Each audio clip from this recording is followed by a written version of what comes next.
For 30 years, almost every machine, from trading floors in hospitals to weapons in spacecraft, right down to the laptop in our homes, ran on silicon made by the exact same company.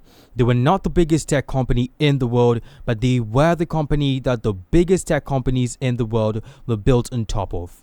Apple, Microsoft, Google, the Pentagon, the Federal Reserve, the CIA. For 3 decades, the most powerful entities on Earth ran on the exact same silicon.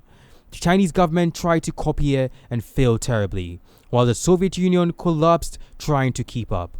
If a machine on planet Earth was thinking between 1995 and 2015, it was almost certainly thinking with Intel inside it. There has never been a company like this in the history of capitalism. Standard Oil at its peak controlled 90% of American oil. Intel at its peak controlled the thinking of the modern world. And then, somewhere inside that building, for reasons that nobody outside the company would understand for almost a decade, they began very quietly to dismantle themselves. Nobody attacked them, nobody beat them, and most importantly, no one outsmarted them. And yet, they did this to themselves. The empire. To understand how big the fall was, you have to understand how high they climbed. During the war in Budapest, an 8-year-old Jewish boy named Andres Groff was hiding from the Nazis. His father had been arrested and shipped to a labor camp, while his mother had hidden him under a fake name. 500,000 Hungarian Jews were being deported to Auschwitz that year, and Andres was not supposed to live to see his 9th birthday. He survived. Then the Soviets came, and he survived that too. A decade later, 20 years old, penniless and barely speaking English, he walked out of Hungary in the middle of a revolution and made it to America as a refugee. He went to night school and earned a chemistry degree, then a PhD from Berkeley. Then he changed his name to something Americans could pronounce: Andrew Groove. Hold on to him, he's the man who is going to define everything that comes next. A few years later, 2 refugees from a competitor, Robert Noyce and Gordon Moore, founded a chip company in California. They hired Andrew Groove as an employee number 3. They named the company Intel. By the early 70s, Intel had built the first general-purpose computer chips in human history. And by the 80s, IBM had picked an Intel chip for the original IBM PC, a decision that would almost by accident turn Intel into the most powerful semiconductor company on Earth. Then Andrew Groove became CEO. This is where everything changes. Because Andrew Groove was not a Silicon Valley aristocrat. Groove was a man who had watched his father get dragged off to a labor camp. Groove was a man who had hid under a fake name from people who wanted him dead. Groove ran Intel like a man who had already been through hell once and was not going to go through it again. Under Groove, Intel launched the Intel Inside campaign, surpassed Japan's NEC to become the largest chip maker on Earth. Took 90% of the planet's PC processor market, and by the late 90s, Intel was worth more than IBM. Andrew Groove had just published a book called Only the Paranoid Survive. Then Time magazine put him on the cover. Not Tech Person of the Year, but Person of the Year. Same award given to Winston Churchill, Mahatma Gandhi, and Albert Einstein. The little Jewish boy who had hid from Nazis in Budapest was, according to Time magazine, the most important person on Earth. This was Intel at its absolute peak, and the Groove understood something the men who came after him would forget. He understood that empires don't fall because someone attacks them, but empires fall because they get comfortable. He stepped down as CEO, and a few years later, he passed on. And somewhere between his retirement and his death, something inside Intel began to change. The miracle stopped coming, and Andy Groove had spent his entire life being paranoid because the alternative was death. The man who came after him had never been afraid of anything. The rot. For its entire history, Intel had operated on a religious belief. Every 2 years, they shrunk their chip manufacturing process to a smaller scale.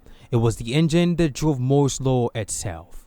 Then they shipped 14 nanometer chips and told the world the next shrink was a 10 nanometer chip, and it would arrive just 2 years later according to experts. But it didn't. 2 years later, still no 10 nanometers. 3 years later, still no 10 nanometers. The engineers were trying. They could not make it work, so Intel kept selling 14 nanometer chips and renamed them 14 nanometer plus and 14 nanometer plus plus. Inside the company, engineers started joking about 14 nanometers plus plus plus plus. They didn't ship a real 10 nanometer chip for 5 years. And while Intel was stuck, a competitor that everyone had written off, AMD, under a new CEO named Lisa Su, bet the entire company on a clean sheet redesign called Zen. Within a few years, AMD's chips were beating Intel in benchmarks after benchmark. AMD stock rose from under $2 to over $100. They won design contract for the PlayStation 5, the Xbox Series X, and most of the Microsoft data centers. Then Tim Cook walked onto a stage at Apple Worldwide Developer Conference and announced something Intel had been quietly dreading for almost a decade. Apple was leaving. Every Mac, every MacBook, every iMac. Apple was replacing the Intel chips inside them with custom Apple silicon. 5 months later, Apple shipped the M1. Reviewers compared it favorably to Intel's flagship processors. The new MacBook Air was faster than the highest-end Intel MacBook Pro, with longer battery life at a lower price. Within 3 years, Apple had finished the divorce. Every single Mac was running on chips Apple designed themselves, chips that had begun as descendants of the iPhone processor Intel had refused to build. Andy Grove had warned about this for 30 years. Only the paranoid survive. And by then, the men running Intel had forgotten what those words meant. But the worst was still to come. The collapse. AMD's flagship chips were now faster than anything Intel had on the shelf. Intel had to ship something, and now. So Intel made a decision. They took their existing architecture, pushed the voltage higher than it should ever go, pushed the clock speed past safe limits, and shipped it out. The chips passed lab tests. But in the real world, after 6 months to 12 months of hard use, something started happening inside the silicon.